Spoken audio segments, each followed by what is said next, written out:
Yo guys, 7 years ago, I almost lost my one eye. At that time, I was just a kid, 13 years of age. I remember very well. I was in the seventh grade, actually in a primary school. It was back in 2018. Yeah, I can clearly remember. It's 2018, so it's 7 years back. Because right now I'm 20. I almost lost my one eye, meaning that now, if it was not God, if it was not by God's grace, I could be having only one eye, which is my right eye. I could be using only my right eye, and even the right eye itself, I'm not sure if it could have been seeing very well. Yeah, because something bad actually happened to me, and that's actually what I'm going to be sharing in this video. So what's up guys, my name is Junior Dickens.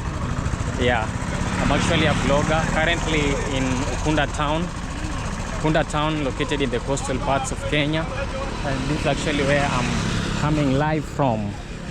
Yeah, I'm from this side and I'm heading to this side. So I thought it was worth it for me to create this short video to explain this, because I remember in my previous video, in another video some days back, I actually promised you to explain to you how I almost lost my one eye.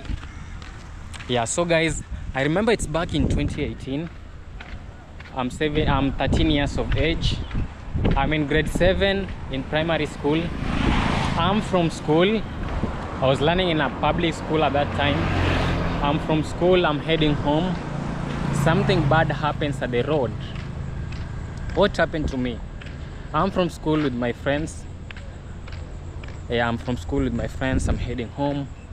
And at that time we were living in a town, and the school was actually far away from the town, you know. It was a distant away from the town. So I had to walk for a kind of long distance, because you know the school, it was not just at the middle of the town, it was somewhere deeper. So I'm from the school, walking with my friends, laughing. It's in the evening, since at that time I was studying in a day school. Very happy, I'm going home.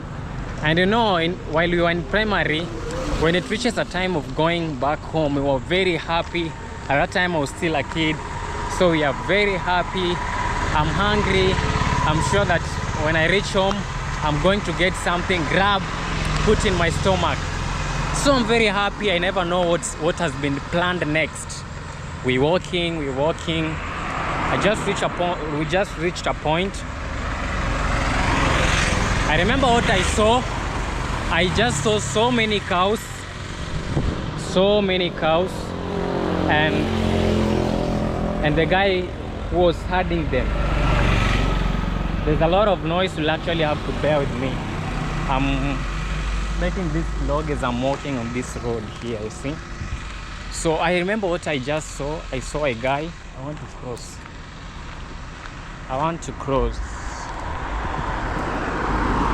Yeah, I want to walk on this side.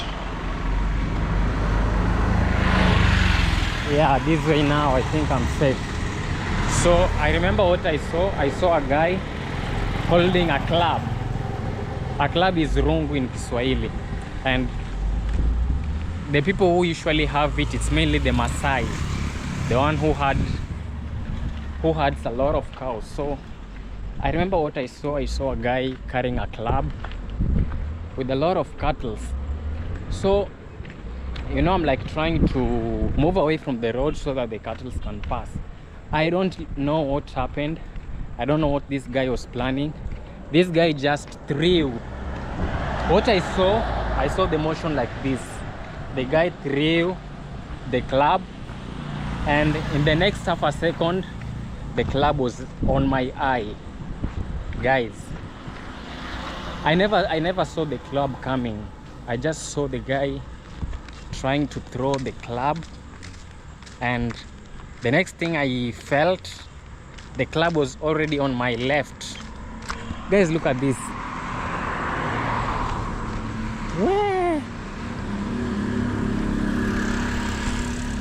In Swahili they call it mbega. I don't know the English name, but it's a species of monkeys. Yeah. So I just saw the guy throwing the club, and then in the next half a second the club was on my eye. Blood, I can't see anything. My eye has swelled right away. So what came into my head, I knew that my eye had busted.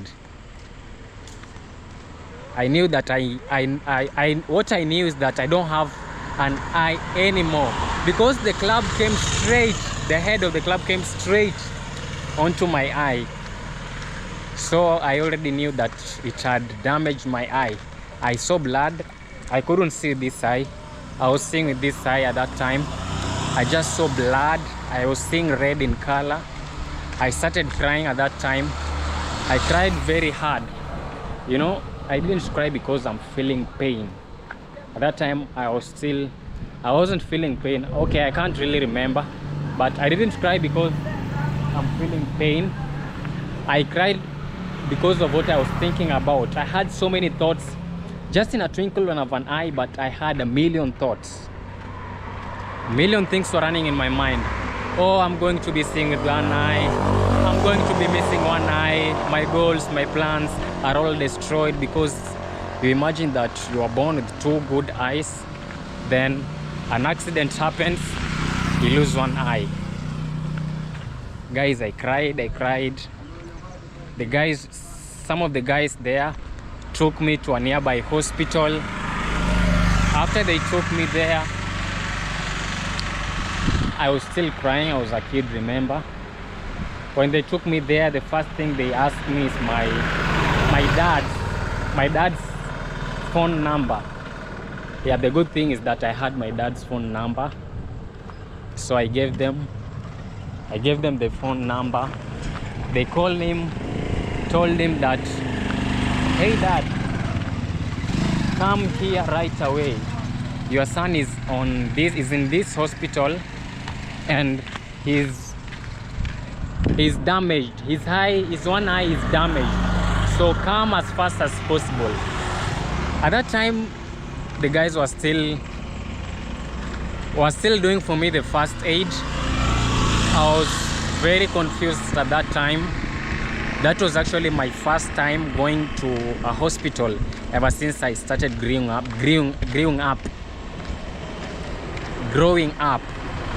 That was actually my first time going to the hospital. So, hey guys, I can't even remember some of the things. So when I was taken to the hospitals, they asked my dad's phone number. I gave them, they called him. So they were doing for me first aids, and you know, they started washing my eye. So the club had actually cut my eye like this at the end. It had actually cut. You know, when I zoom with my camera, we won't see anything clearly, because the camera usually distorts the shape. When I zoom it like this, you won't see. So you can't even see, you can't notice that my eyes are not well shaped. You can't notice from the camera. Maybe someone who is seeing me. Though nowadays it's not easy for someone to detect that. So they washed my eye. So they wanted to look if the eye has busted, has been damaged. I laid down somewhere. I didn't understand what was going on. I was very confused.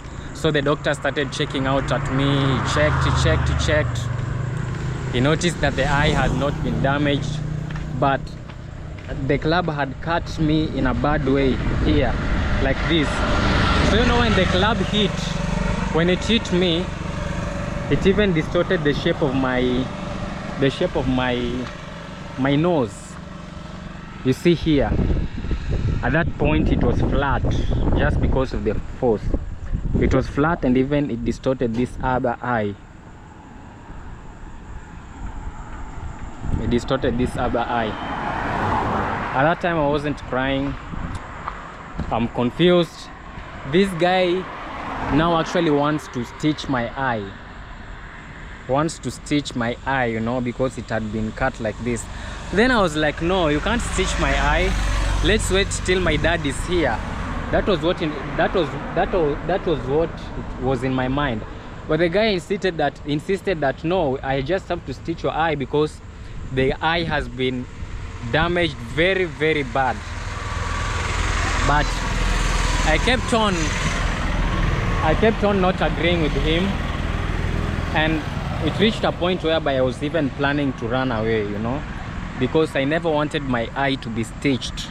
I just knew I was going to get healed without even, you know, even since I was a kid, I was not even taken to the hospital. Maybe when I was very young, I was taken to the clinic, but ever since I was growing up, I never had a serious illness that made me to be taken to the hospital. Maybe malaria, you see. So I had never gone to the hospital with a serious injury or with a serious damage.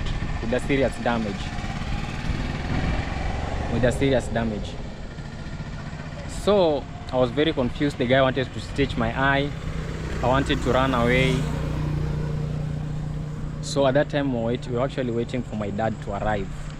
So as we were waiting for him, I was just praying that my dad comes as fast as possible, because if he delays, the guy is going to stitch my eye, and I really don't want that, because I've seen scenarios where people are being stitched maybe a turn, and even when it heals, it's usually a big problem. So imagine my eye.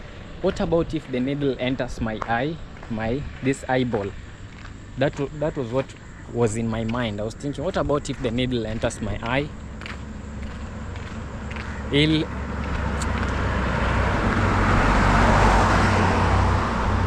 I can't even remember very well, and I usually feel very bad.